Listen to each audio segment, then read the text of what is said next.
Well, the president of Liberland just got arrested. Yeah.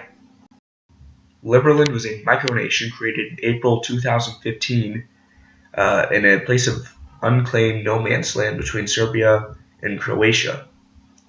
Or so we thought until a couple days ago. Croatia and Serbia both used to be part of Yugoslavia back in the 80s and before.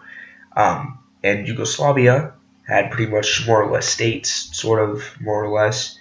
And the two countries, well, at least how they are now, kind of agreed on where the border was for the longest time. But whenever Yugoslavia broke up, Serbia and Croatia both had different places where they wanted the border to be. Serbia wanted the border to be where the river is now, and Croatia wanted the border to be where the river was in the first place. So this leads to a weird situation where the areas in yellow are claimed by both sides, and the areas in green are claimed by neither side. And President Liberland decided he was going to go to one of these unclaimed spots and start his own country. Liberland has gotten some mixed reviews from countries around the world. We have like Croatia, who just kind of passed it off as a joke. Serbia just straight up ignored it and called it frivolous. And Egypt is warning their citizens that the entire country could just be a giant scam. Norway seems to have Norway's capitalist party has declared support for the creation of Liberland, and it seems like the Czech Republic, considering that the president was one of their political party presidents or something like that, the Czech Republic, some of its parties have had a favorable view of it, but it's all up to Serbia and Croatia really, because that's the two countries of borders. Now, just keep in mind that most of these micronations that people just straight up declare out of the blue, no one really cares about. They're either ignored or immediately annexed. Like the Republic of Minerva was annexed by Tonga, but other than that, they're pretty much all ignored. Sea land. But what makes Liberland really special about this is there were hundreds of thousands of people who wanted to become citizens of this country, and I'll explain why here in a minute.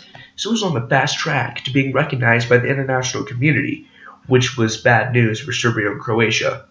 Because if Serbia and Croatia had this tiny little country lodged between their borders, both sides would want it, and they would go to war.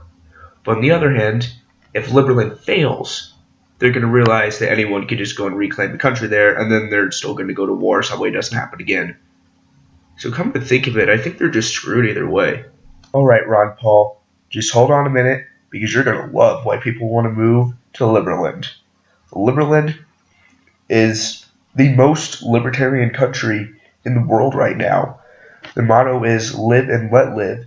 Their constitution is pretty much based around libertarianism, and as long as you just respect everyone and you're not like a former Nazi or a communist sympathizer, you're pretty much guaranteed citizenship as long as there was space available, which there's not.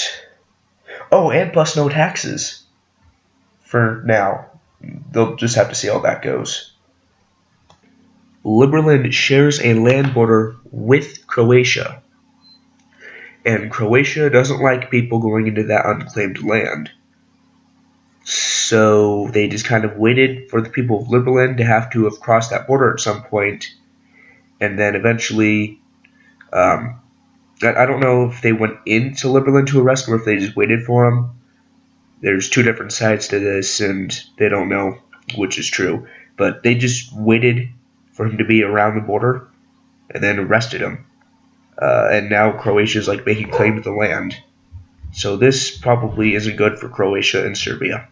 So have fun with your war, Serbia and Croatia. If that happens, you'll probably just leave the border a mess for the next 1,000 years. At least it's not as bad as the border between India and Bangladesh.